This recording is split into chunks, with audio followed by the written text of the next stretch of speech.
नमस्कार बागवान भाइयों और बहनों। मैं डॉक्टर इंद्रमोहन शर्मा आज जीआईजेड और बायर क्रॉप साइंस की ओर से आपको कैंकर रोगों का सेब में लक्षण, उनका कैसे फैलते हैं और उनका कैसे निदान करना है, उसके विषय में जानकारी दूंगा।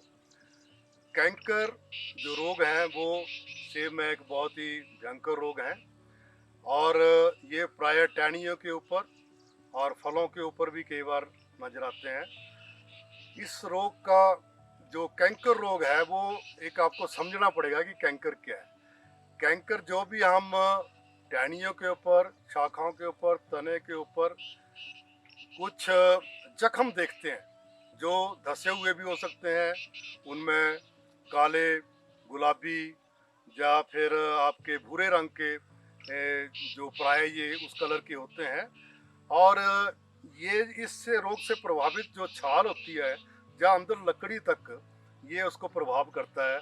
अब छाल का तो आपको किसान भाइयों को पता होगा कि इसका मुख्य रोल क्या होता है कि जो भी पत्ते भोजन बनाते हैं वो छाल द्वारा हर एक भाग तक पहुंचता है और जो बीज की लकड़ी होती है उसमें जो पानी या खादें डाल रहे हैं वो अलग अलग भाग तक पहुंचती है।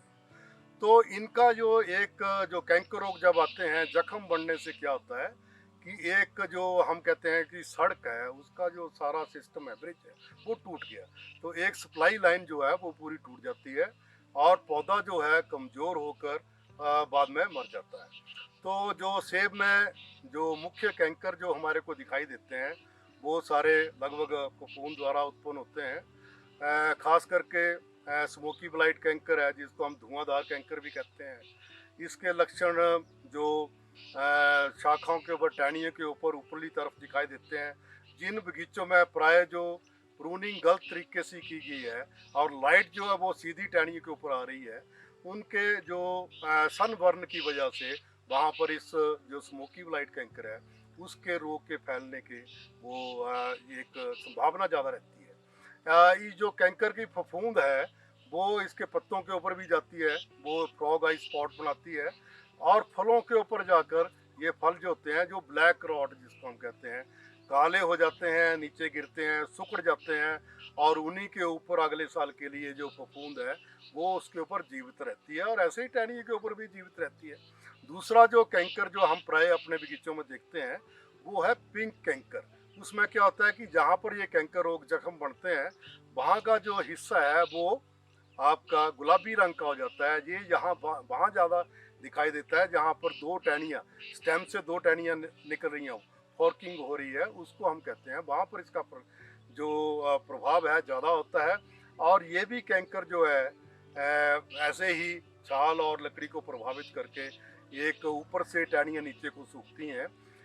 तो इसका भी जो पौधा है वो उसकी टहनियाँ मरती जाती हैं और हम लोग किसान भाई भी क्या करते हैं कि ऐसी टहनियों को सर्दियों में काट कर अपने जो पौधा है उसको एक अलग तरीके की शेप दे देते हैं। और ऐसे ही आपका एक भूरा तना कैंकर है जो तने पे खास करके होता है और इसका जो प्रकोप है उसकी वजह से तने के ऊपर जो छाल है उसमें ब्लिस्टर बनते हैं, फफोले, जिनको जल सिंचित धब्बे भी कह देते हैं। ये जो छाल है ये बाद में सिंचित होने सूखने के बाद इसको ये पौधे से अलग हो जाती है, ऊपर को निकल जाती है।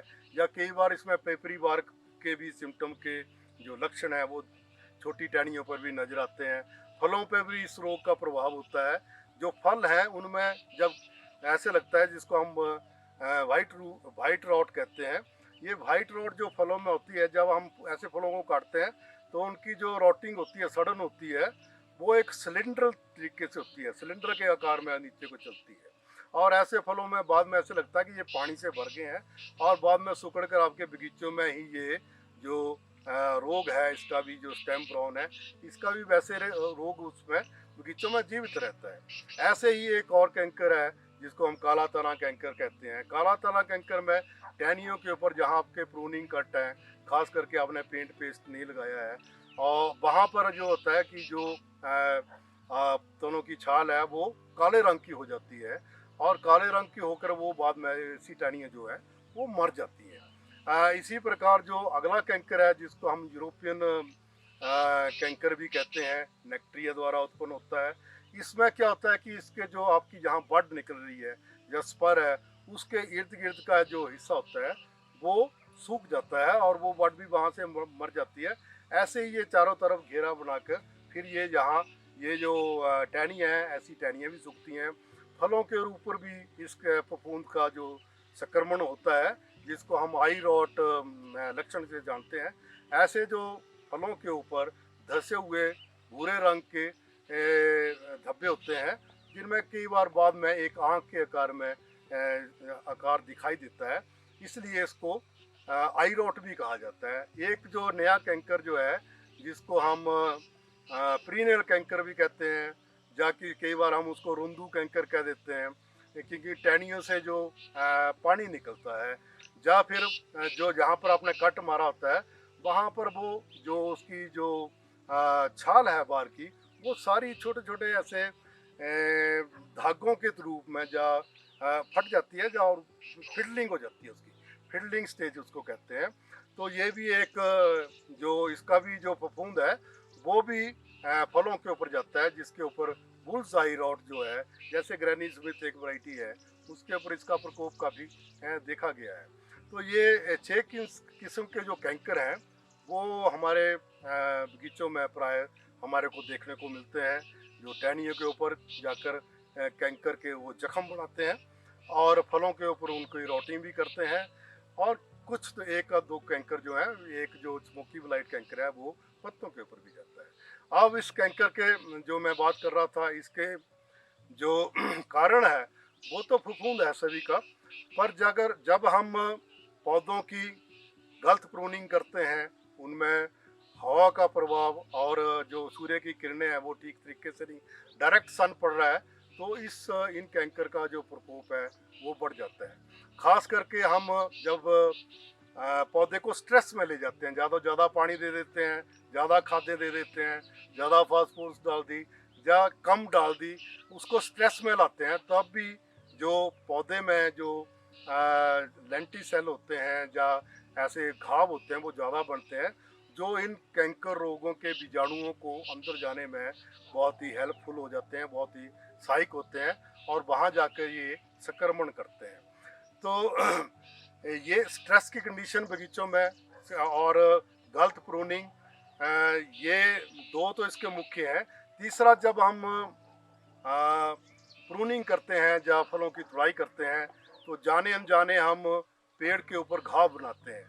जब भी ऊपर चढ़ते हैं या नीचे उतरते हैं, तो पौधे में जब घाव बनता है तो इसका जो फफूंद का जो बीजाणु होते हैं वहाँ एकदम जाके संक्रमण करते हैं और अंदर जाके ये जख्म बनाते हैं। पहले साल तो ये जख्म आपको इतने नज़र नहीं आते, पर दूसरे साल ये जो इस कैंकर के रोग के लक्षण है ये ज़्यादा दिखाई देते हैं और हम कई बार चिंतित भी हो जाते हैं, क्या इससे पूरी जो टहनी है आपकी, इससे वो रोगग्रस्त होकर हमारे को निकालना ना पड़ जाए।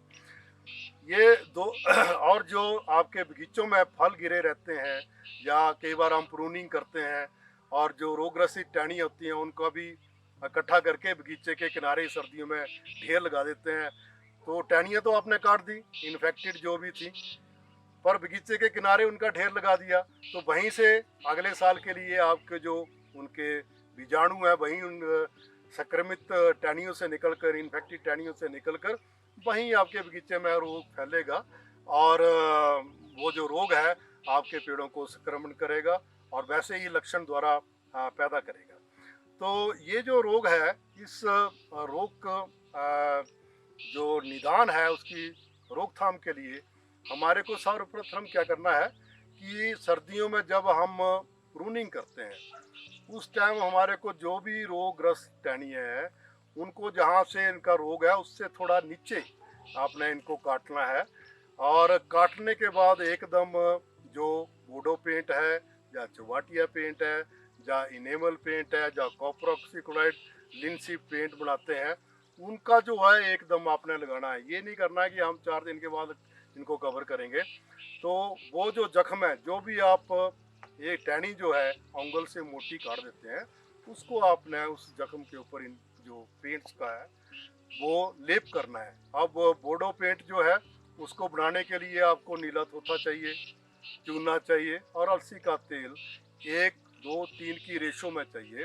पहले हम नीला तोता को गर्म करते हैं और अलसी के तेल को भी गर्म करते हैं।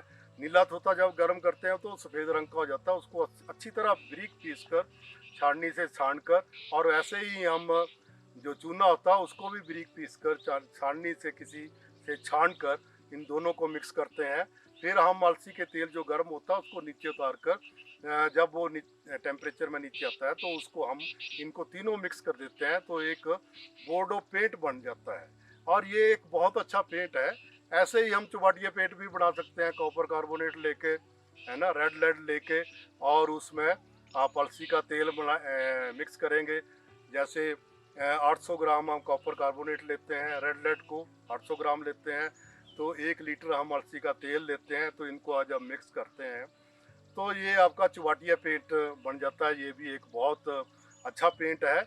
और इसमें इन पेंट्स में हम काइनेटिन जो है 10 ppm 10 मिलीग्राम 1 लीटर के हिसाब से भी डाल सकते हैं। उससे क्या होता है कि ये जख्म जो है या जो भी टहनी आपने काटी है उसका जख्म जो है जल्दी बढ़ता है। ऐसे ही आप कॉपर ऑक्सीक्लोराइड और अलसी के तेल का भी एक पेंट बना सकते हैं 4 और 6 की रेशो में लेकर।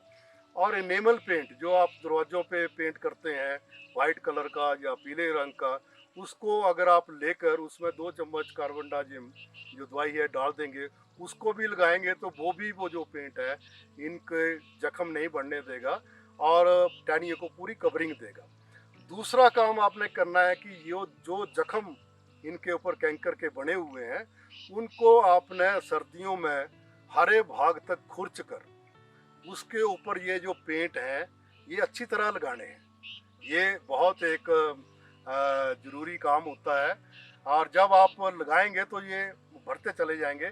जैसे ही अगले साल फिर आपको लगता है कि ये नहीं भरा है तो दोबारा फिर इसके ऊपर आप इन पेंट्स को लगा सकते हैं। दूसरा ये है कि खादों का जो है आपने संतुलित प्रयोग करना है। फास्फोरस ज़्यादा डाल दी तो कई बार ऐसे हमारे को होता है कि फास्फोरस डालने से स्पर ज़्यादा बनते हैं तो हम फास्फोरस को ज़्यादा डाल देते हैं। ऐसा कुछ नहीं करना है, बल्कि पौधे को मैं जैसे पहले बात कर रहा था अपने स्ट्रेस कंडीशन में नहीं लाना है। ज़्यादा खाते ज़्यादा सिंचाई, कम सिंचाई, ज़्यादा सिंचाई, ये नहीं करना है, ये सारा काम नहीं करना है। और इसके बाद एक जो बहुत महत्वपूर्ण बात है, फल तुड़ान के बाद एकदम आपने फफूंदनाशक दवाई जैसे कॉपर ऑक्सीक्लोराइड है उसमें आप कार्बनडाजिम को भी मिक्स कर सकते हैं। 600 ग्राम कॉपर ऑक्सीक्लोराइड और आप 100 ग्राम कार्बनडाजिम एक ड्रम पानी में डालकर उसका इमीडिएट स्प्रे करें। जैसे जो भी आपके जख्म फल तुड़ान के टाइम बनेंगे या पत्ते नीचे गिरते हैं उसका भी एक स्कार सा बन जाता है, उसको ये कवर करता है। ये जो दवाई है वहाँ पर रोग का संक्रमण नहीं होने देगी। अगर बगीचों में बहुत ज़्यादा संक्रमण है तो हम लेट डोरमेंसी में भी कहते हैं। लेट डोरमेंसी का मतलब ये है कि फरवरी के लास्ट में या मार्च के शुरू में, सिल्वर टिप से थोड़ा पहले, जब कली जो है वो ज़रा थोड़ा फूलने लगती है, उस टाइम आप कैप्टान की स्प्रे करेंगे 600 ग्राम 200 लीटर पानी में घोल कर, तो ये जो रोग है आपके बगीचों में बिल्कुल नहीं पनपेगा। इसके अलावा आप जो भी साफ़ सफाई का पूरा ध्यान रखेंगे अपने बगीचों में और स्ट्रेस की कंडीशन को अवॉइड करेंगे और ये जो पेंट्स हैं इनको पूरा लगाएंगे और स्प्रे करेंगे। जो हम कह रहे हैं ना आपको ये एसेंशियल है, ये कंपलसरी स्प्रे हैं कैंकर रोग को रोकने के लिए। इनका अगर हम प्रयोग करेंगे, इनको जो अपनाएंगे तो हम अपने बगीचों को कैंकर रोग से मुक्त रख के उनको अपने बगीचों को स्वस्थ रख सकते हैं। और जो मैं पहले बात कर रहा था साफ़ सफाई की, तो आपको रखनी है क्योंकि इस रोग के जो फफूंद है वो फलों के ऊपर भी जाती है। जैसे स्मोकी ब्लाइट की है, स्टेम ब्राउन की है, आपकी पेरिनियल कैंकर की है। ये जो कैंकर हैं इनकी फफूंद फलों के ऊपर भी जीवित रहती है, तो इनको भी आप इकट्ठा करके नष्ट करें, इनको ख़त्म करें। तो इस तरीके से हम कैंकर रोग का जो है अपने बगीचों से जो है पूरा इसको नियंत्रण में रखकर अपने बगीचों को स्वस्थ रख के अधिक से अधिक क्रॉप ले सकते हैं और अच्छा धन अर्जित कर सकते हैं। धन्यवाद किसान।